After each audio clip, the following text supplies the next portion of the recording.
ఇంకా మన last time Ganagapuram యాత్రకి వెళ్ళినటువంటి సభ్యులు ఆ గ్రూప్ అలాగే ఉంది. బోల్డ్ అని మెసేజ్లు, బోల్డ్ అని అది ఫుల్ సందడి చేస్తుంటుంది ఆ గ్రూప్ కదా. సభ్యులందరూ కూడా చాలా యాక్టివ్ గానే ఉంటుంటారు, స్పందిస్తూ ఉంటారు. ఏదైనా వీడియోలు పెట్టినా మనము, లేకపోతే వాళ్ళకి సంబంధించి ఏమైనా వీడియోస్ పెడుతూ ఉంటారు. It's nice nice thing. Continue అవుతుంది ఆ గ్రూప్. సుమారుగా చాలా మంది ఉన్నారు. రైట్. అయితే అందులో ఒక మెసేజ్ చేశారు. దీన్ని మరి మీరు ఎలా చూస్తారు, మీరు ఎలా అర్థం చేసుకుంటారు, ఎలా అర్థం చేసుకోవాలి అనేది ఒకసారి మీరు చెప్పాలి. చెప్తాను. చదవనా? మన గ్రూప్ లో అందరికీ శుభోదయం, శుభప్రదం, జయప్రదంగా మన యాత్ర సంపూర్ణం అయ్యింది. కానీ ఇది చాలా రోజులైంది యాక్చువల్ గా. ఇప్పుడు చదువుతున్నాను నేను. మీకంటా పడలేదు, నాకంటా పడలేదు. రైట్. మన యాత్ర సంపూర్ణమైంది, కానీ నా ఆరోగ్యం బాగోలేదని చాలా బాధపడ్డాను. చనిపోతానేమో అని అనుకున్నారు. అంతగా బాగోలేదు. అప్పుడు స్రవంతి అమ్మని, దత్తాత్రేయ స్వామిని ఒక్కసారి మనసులో అనుకుని కళ్ళు మూసుకున్నా. అంతే. స్రవంతి అమ్మ నా దగ్గరికి వచ్చి నా నుదుటికి విభూతి ధారణ చేశారు. నా పొట్ట మీద చేయి వేసి నిమురుతూ ఇకలే అన్నారు. అంతే. నా ఒళ్ళు చెమటలతో తడిసిపోయింది. మీకెందుకు చెప్తున్నాను అంటే, దత్తాత్రేయ స్వామి స్రవంతి అమ్మ రూపంలో నా దగ్గరకు వచ్చారు. మీలో ఎవరికైనా ఎప్పుడైనా సమస్య ఉంటే స్రవంతి అమ్మని ఒక్కసారి మనసులో అనుకోండి చాలు అంటూ ఆవిడ మెసేజ్ పెట్టారు. యా, ఎట్లా చూస్తారు ఈ మెసేజ్?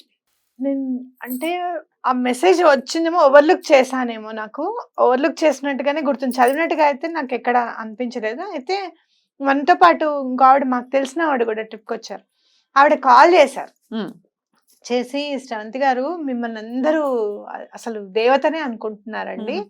ఇట్లా హీలింగ్ చేస్తాను కదా నేను. ఆ అమ్మాయికి మెడ నొప్పి తగ్గింది. మాస్టర్ ఈకే గారిని తలుచుకొని హీలింగ్ చేస్తే వెంటనే మెడ నొప్పి తగ్గి 10 నిమిషాలు పడుకుని పోయింది ఆ అమ్మాయి. 2 నిమిషాల్లోనే అట్లా తగ్గింది. ఒకళ్ళకేమో ఇట్లా జ్వరం తగ్గింది, మాకు ఇలా అయిందని చెప్పి వాళ్ళ అనుభూతి ఆవిడకి ఫోన్ చేశారు. నాకు బాగా దగ్గర వ్యక్తి కాబట్టి తనతో కాల్స్ మాట్లాడుతూ ఉంటారనమాట అందరూ. మీరు చెప్పండి మేడంకి, మేడం బిజీగా ఉంటారు కాబట్టి మీకు చెప్తున్నాం అని చెప్పి చెప్తూ ఉంటారు.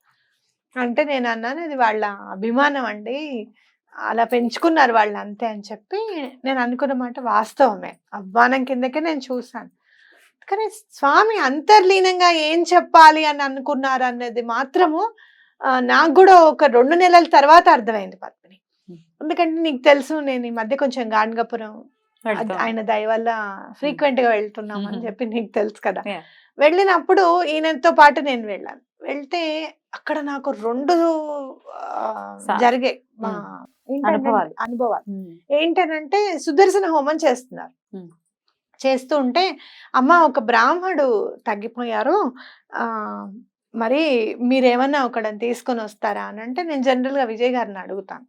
అంటే ఆయన ఏదున్నా పిల్లలకి చూసుకోవాలి కదా, ఆయన ఇంట్లో ఉండాలి. చిన్న పిల్లవాడు వాళ్ళ బాబు.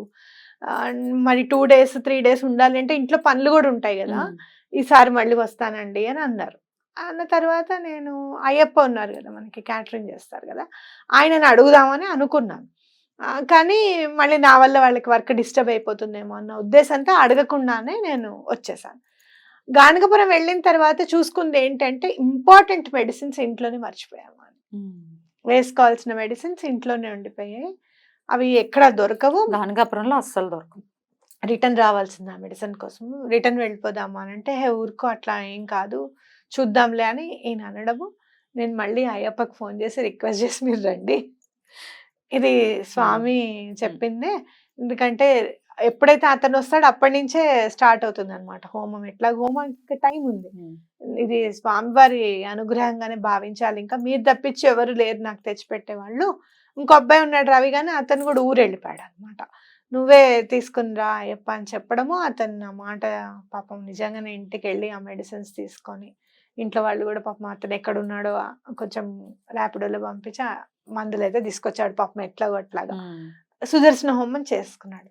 అంటే స్వామి సంకల్పం ఉంటే, మన స్ఫురణకు వచ్చినప్పుడు ఎప్పుడైతే పర్వాలేదులే వాళ్ళని మనం అడగద్దు అని గనక మనం అనుకుంటే, ఎలా తీసుకొచ్చుకోవాలో దారం కట్టైనా తీసుకొచ్చేసుకుంటారు స్వామి అనేది ఇదొక ఇన్సిడెంట్. ఎందుకంటే ఊరు వెళ్ళడం అని అంటే మేము ఎప్పుడు ఏది మర్చిపోం పద్మిని. అసలు డబుల్ చెక్ గా ట్రిపుల్ చెక్ చేసుకుంటాం. ఇక ఉన్నాయి అవి ఉన్నాయి అన్ని చూసుకుంటాం.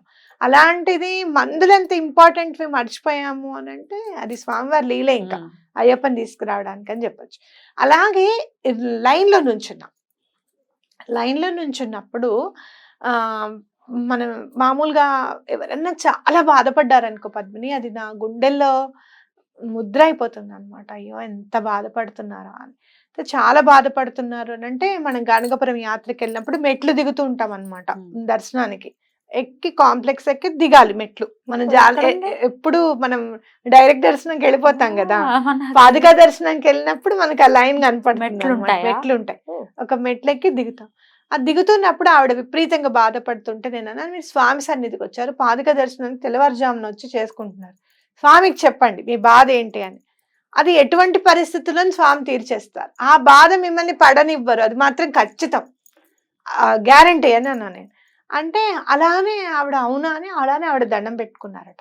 అదే కాంప్లెక్స్ లో నేను మళ్ళీ అదే పాదుకా దర్శనం అయిపోయి సాయంత్రం పల్లకి దర్శనానికి వెళ్ళినప్పుడు ఆవిడ గుర్తుకొచ్చారు. పద్మిని ఎలా ఉన్నారు ఆవిడ అని.